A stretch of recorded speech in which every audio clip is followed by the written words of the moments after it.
welcome back to the channel. For the ones that don't know, my name is Bella, and if you're new or haven't already, don't forget to like, comment, share, and subscribe because it helps get our channel out there. I'm going to be talking to you guys about some common problems that I've experienced with the G35, or if you're planning on buying one. I think these problems kind of go with the 350Z too, if I'm not mistaken, but I simply just want to focus on the G35 just because, one, I have one. Sad to say, but like these cars, dude, they're getting old. Like this car is now like 20 years old.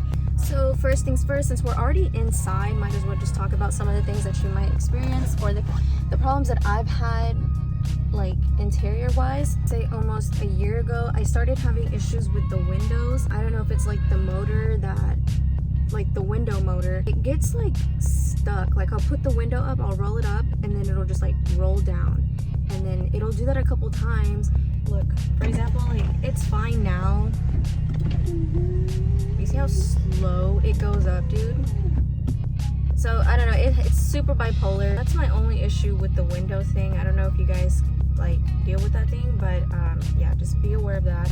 I do know that you can buy like a different little motor and just replace it, and then it should like fix your issue, but I just haven't done that yet.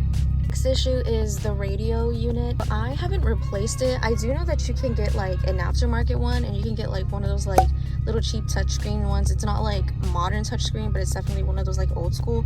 But it's just because right now I'm also having like battery issues, what I'll get into later, which I do think that's the cause. Like the radio is the cause of it, but besides that, I do know that just the quality of these radios, like it's just not it. Like the fact that I have to get like a little Bluetooth transmitter in order to just listen to, you know, music that I have on my phone, it just kind of sucks. But even like the quality of just this Bluetooth transmitter just sucks ass.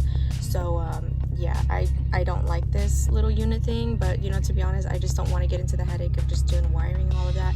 So if you have done it, you know, props to you, but for me, it's like preference, I just rather leave it. Put everything in the description box that I'm mentioning just so that you can fix it, or I guess just temporary fixes, or yeah. I'll just turn it on. Oh my god. So very old school. It even has like a little cassette thing. Like that's how old these cars are getting. So yeah. So over time, when I did my Starlight little headliner, I stood on the seat, and that was like the beginning of like the cracking. But then even then, they just get so bad, and it's both driver and passenger side, and you can either like take it to like get a upholster, but to be honest, I think it'd just be smarter just to get like an aftermarket seat. Even if it's not like a fixed back, you can still get a reclinable one if you still want. But yeah, it's just, these suck. Okay, and then before I get into like the bigger issues, I do want to talk about the headlights. So I think with G35s, are just like any car that's just very old, the lights do tend to yellow, and so I guess your temporary fix, or I guess your fix for that, is just to get aftermarket headlights. But even then, like these headlights, I had to go back and silicone them because it's just, I would get like condensation through it, and so I had to pretty much just like go pretty crazy with the silicone all around in order to make sure that there's no condensation in it. But like it looks good, but it's just, it's very annoying that you have to do all that just to kind of get it to function properly. I think almost a year ago also, or maybe like actually 2 years ago, I was driving to school, and then the battery just freaking shit, like the car just turned off, and it's because I was having belt issues. So the alternator took a shit, and then we replaced it, and then I started having belt issues because then it started squealing. I was having like this really obnoxious squeal, if you guys remember. You hear that squealing noise? We decided to just do like an idler pulley delete, and so we removed one of the pulleys completely, and then my issue was gone. Get that kit from Z1 Motorsports, so I will also link that in the description box if you are having belt issues, or if you just want to like avoid that issue entirely. I would just recommend to just do the idler pulley delete, and then like it's super easy to, it's very annoying to get to, but it's like super easy. After we had like that issue with the belts, then like the batteries, it just kept dying and dying and dying, so we would replace them. And you guys know that these batteries, they're not cheap, they're like $200 minimum, and then to get like a really good one, it's like maybe like $300, then it starts to go up maybe every couple months. and it was just the same problem over and over. This day I'm still having the battery issue, so like I have like a little kill switch thing going on, so every time I have to turn the car off, I have to pull off one of the terminals in order for the battery not to drain. I remember just getting a new battery not too long ago, and the next thing you know, the car was completely dead like overnight with a brand new battery. I'm sure this car has a parasitic draw. I just haven't found it yet. I thought it was like the retrofitted lights. I also did have like underglow, which that is completely gone. What else did I have? Oh, then my starlight headliner. It was just a lot of things connected to the battery that was just like, okay, let's just get rid of all of this entirely and then see. But even then, it's just, I don't know, I'm still having that issue. I do have a plan for the whole battery issue right now, but until then, like, that's just gonna be my temporary fix. Next issue, probably like one of the most biggest issues, I guess, and yeah, it's not fun to do, but here we go.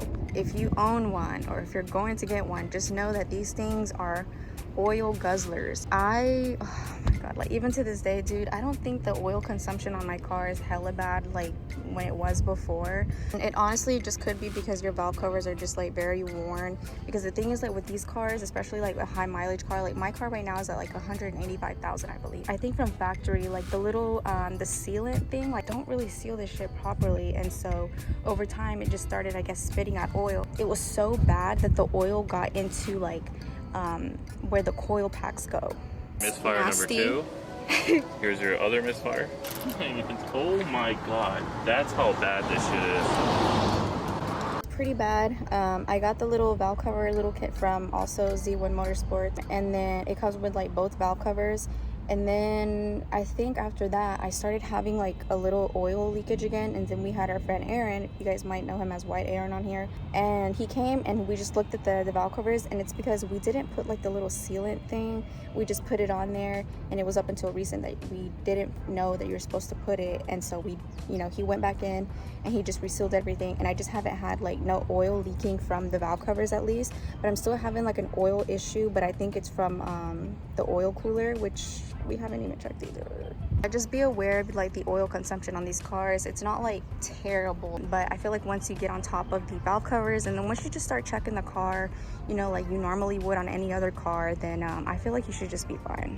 And then I think also like the control arms and like the bushings, I wish I could get like a really good view of it, but they literally start to deteriorate. Like it'll start to get brittle. And I think when I was installing the coilovers on the car, I noticed that like the bushing was starting to wear out, and so what we did, we just changed like the actual bushing, and I think the control arm was fine. I've heard stories like they tend to crack like the control arm entirely, or they start to crack and then the bushing goes out, or just like vice versa. Also, I'm pretty sure everybody probably has this issue, but surprisingly I don't. My gas gauge actually works. I know someone said that you just have to go in there and actually mess with like the little odometer thing, like on this side of odometer, what the fuck, this little thing right here, like you actually had to mess with it a little bit, and then like that's how you're supposed to fix it, I guess. But for me, like my gas gauge has always worked. I'm not trying to flex or anything. And I think last but not least, like that I can think of, or that like I've dealt with, is like just the overall paint on the car. When I got the car, it honestly just wasn't like in bad condition at all,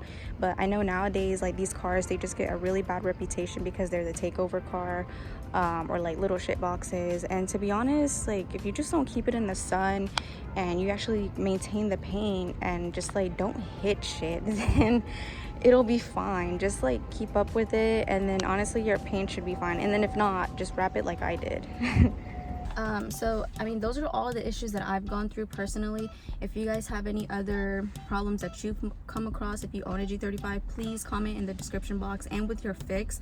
Or if you haven't fixed it, then maybe we can all just kind of get in the comment section and just help each other out. But it's just simply because there's not a lot of people who put these issues out on the internet, and then it's like you come across a problem and then you just don't know how to fix it, especially if you're on your own and you don't have any friends to help you out. So I just want it to be kind of like a little safe space or whatever, to where you can talk about your issues and then just have someone else like just help you. Next week I will be going out to Atlanta just for, you know, for family, and so I'm thinking about maybe do kind of like a little like travel vlog, just like that entire trip, and like let me know if you guys would be down for that, because like I said, I'm just trying to get a little bit more personal with you guys, and it probably has nothing to do with cars, but I think it'd just be cool to kind of just like show you guys what goes on like in my life besides cars. So if you'd be down for that, let me know. If not, I think I'm gonna still do it.